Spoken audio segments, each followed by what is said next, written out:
I'm about to tell you something that no teacher, mentor, or advice giver has ever before said to someone just starting out in a creative field, whether that's writing, art, or music. Not only do those teachers not tell you this, sometimes they actually lie to you. If you're in the apprenticeship of your creative journey, then pay attention because this is important, and I might be about to change your whole worldview. First, some context. Being creative is, at its heart, about telling stories. This is true no matter what artistic medium you work in. Stories are everywhere around us. We get them in books and movies, sure, but they're also in TV commercials, music videos, political speeches. Besides all of those professional and commercial sources of story, there are also the purely recreational ones, like playing Dungeons and Dragons in your living room with a few of your friends.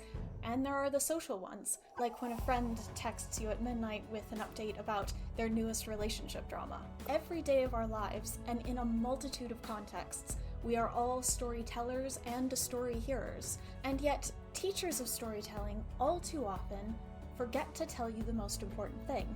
Or, as I said, they outright start with a lie. In their defense, I don't think that they mean to lie, at least not most of the time. You see, when you're a beginner, you don't yet know the rules, and so you experiment with bold, audacious new ways of doing things, simply because you haven't figured out what does and doesn't work for you yet.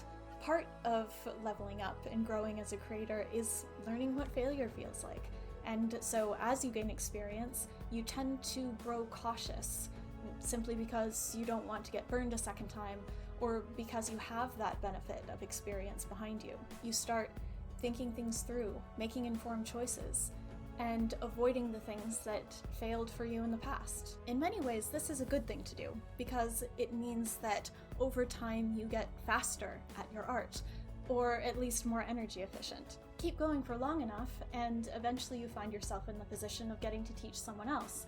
And so you pass on the wisdom and the lessons that you've learned from your failures. But often, subconsciously, you pass along the fears and anxieties that you've accrued because of them. You might even pass on the fears and anxieties that you inherited from your teachers and mentors, especially if you haven't stopped to interrogate what you've learned and re-examine it. Now, granted, this method would make sense if the field that you were working in was something like poisonous plants, or neurosurgery, or rocket science. Don't do this, you might kill people, totally makes sense in that context. But if you're trying to teach someone a creative, artistic endeavor, it makes less sense. A lot less sense. For one thing, it's difficult to accidentally kill someone while playing a Beethoven concerto, or while writing a badly paced fight scene. For another thing, and this is the important bit, it ignores the inherent fundamental relationship that all human beings have with the art of storytelling. Are you ready for the big secret that nobody tells you as a beginner? Here it is. You already know how to tell a story. Just by being a person alive, on the internet, watching this video, I guarantee that you already know how to tell a story. You've probably told dozens of them so far today, whether the context was professional, recreational, or social. And whether you noticed it or not, you probably heard hundreds of them. And of those hundreds of stories that you hear on a daily basis, every single day, at some point in your life, you've sat back and said, wow, that was really good. You can recognize when a story is good because you know stories. You are steeped in stories every single day of your life. You grew up with them. You've never spent a day away from them. You know how to tell a story on an instinctive, bone-deep level because telling stories is what makes us human. Telling stories is the reason that we, as a species, were able to invent civilization itself. This ability is your birthright as a human being. I could argue that the evolutionary advantage of telling stories is on par with opposable thumbs. The ability to make and use tools is great, but the motive to make the tool in the first place was because someone, once upon a time, had the marvelous idea that it might make life a little bit easier. And that, my friends, is a story. If I do this, then good things will happen. Life will be easier, and all of the other cave people will think I'm super cool. All of that said, there is a catch. You might not yet know how to tell a good story on purpose. You might be feeling a little daunted or intimidated about that. Or you might feel disheartened if you've been practicing for a while and you have a hard time telling if you're making any real progress. Or you might be feeling frustrated because you told a really good story once, kind of by accident, and you can't figure out what you did right so that you can replicate your results. That's where I come in. Okay, wow, big promises from some stranger on the internet, right? When someone makes a big splashy promise like that, the first questions on your mind should be, who the hell are you? Why on earth should I listen to you? And do you actually know what you're talking about? These are always great questions to ask, because the internet is full of people positioning themselves as experts, regardless of whether they have any practical wisdom to impart, enthusiasm for teaching, or experience in the field. So, who the hell am I? And do I actually know what I'm talking about? Hello, I'm Alexandra Rowland. I'm a fantasy author who's published a lot of books, both through self-publishing and traditional publishing with imprints like Saga Press, Tiller Press, and Tor.com Publishing. I've published short stories and articles with places like Esquire, Fireside Fiction, Festive Ninja, and the Tor.com blog. I was one of the co-hosts of Be the Serpent, a literature discussion podcast which was nominated 4 years in a row for the prestigious Hugo Award. I'm the person who coined the word hope punk, which spawned the discussion of an entire new subgenre of speculative literature. I've edited professional authors from first draft to publication, I've taught workshops about writing, and I've been hired to design tools to help writers get themselves out of creative quicksand. I've helped hundreds of other writers to improve their craft, from students to my professional colleagues. I've worked with literary agents, editors, publicists, designers, and as previously mentioned, I've written a lot of my own books. Good ones. Like, I'd still read them, even if they weren't mine.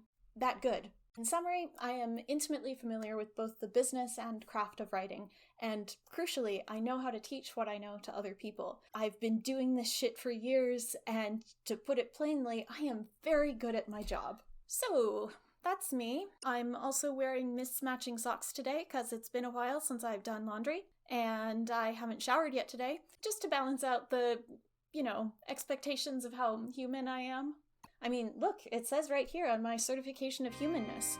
Just appallingly human. Maybe too much so. Chill out, like maybe 5%. Unfortunately, I also have a doctor's note that says that if I chill out even 1%, I will die.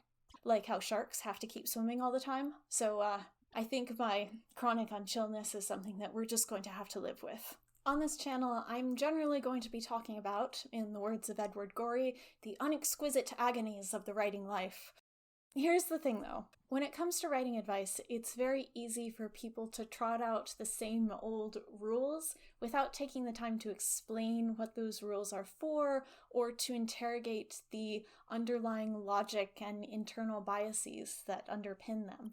These rules are distributed as simple facts, but in the words of the ancient prophets, I simply do not vibe with that. I think that when it comes to art, most of the received wisdom we have about how to do it is actually pretty squishy.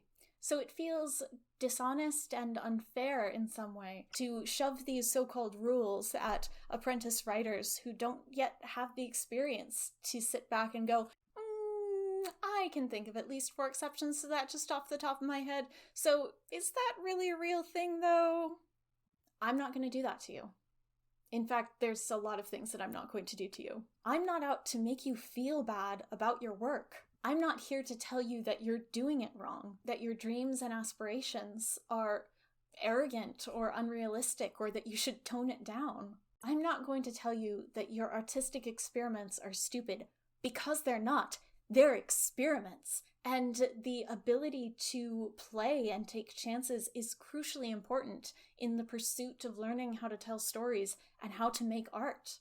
I'm not here to put you down or give you constant implicit reminders that you're a beginner and that I know more than you.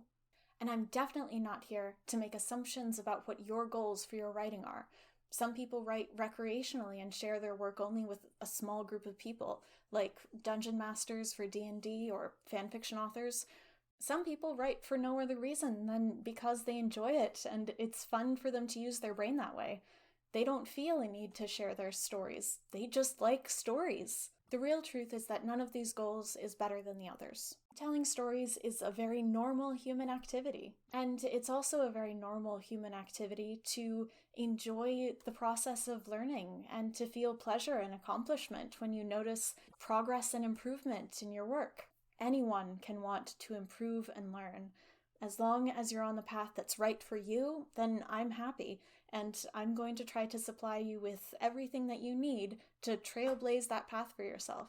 I'm like Home Depot. I don't know exactly what project you're working on, but I can show you where we keep 17 different kinds of glue, and I can point you to a couple suggestions for the ones that might be right for the thing that you're trying to make. Also, I'm not going to give you the judgmental side eye if you just want to spend an hour looking at paint chips. Some people are genuinely as happy as a clam spending a full hour comparing 3 almost identical shades of green, and you know what? I'm not here to judge. Follow your bliss, babe. You do you. Find the part of writing that's fun for you and do the hell out of it. Here's what I am going to do. I'm going to teach you what I know about writing the way that I wish someone had taught me when I was an apprentice. I'm going to tell you which rules are fake, which rules are actually kind of real, and which rules you should probably abide by for now, but which you can start experimenting with once you understand what the rule is doing and how it is load-bearing to the architecture of your story, and whether taking it away will cause the whole roof to fall in. I'm going to tell you some hacks and shortcuts for how to tell a good story, and I'm going to tell you about the things where you still kind of have to take the long way round. I'm going to talk about the hardships that every creator has to face. Writer's block, burnout, facing rejection, feeling unmotivated or unconfident, and what to do when your project starts feeling boring. I'm going to talk about some of the myths that we tell about writing, and I'm going to deconstruct them to find the kernel of truth under all the bullshit, if there is one. I'm going to teach you the ways that experienced storytellers think about stories, the questions that we ask ourselves while we're making them, and the ways to make your stories the best version of what you want them to be, not what anyone else tells you they should be. A lot of what I tell you is probably going to sound kind of familiar. Not in the sense of having heard it over and over and over until it's tired, but more in the sense of, oh yeah, that's it. That's true, I can see that now. It's going to feel familiar because you already know how to tell a story. You just need help practicing how to do it on purpose. The hints, lessons, and discussions that will help you take all of those gut instincts about stories and move them to the top of your brain where you can think about them consciously. Because consciously at the top of your brain is where you make decisions about how to make art on purpose. Now, just in case this is the only video of mine that you watch, I have one more important thing to tell you. However, before I do, I have to do my little call to action spiel. You know how it is, just like you already know how to tell a story, right? Hey. If you'd like to hear about the next video, please subscribe to the channel, and if you enjoyed this one, as they say here on YouTube, smash that like button. Sounds a little violent. What has the like button ever done to you? Maybe gently caress the like button. Give the like button a little pat. Tell it that it's done a good job so that the algorithm knows that I, by extension, have also done a good job. Jokes aside, I have a website where you can find out more about me and my work, an email newsletter where you can get updates about new things that I'm doing, and a Patreon if you'd like to support the channel with your hard-earned real-life dollars. Most importantly, as mentioned before, I have a stack of really good books full of words that I've arranged in attractive and evocative ways, which you can rub directly into your eyeballs. Healthsome. Good for you. Your eyeballs will thank you.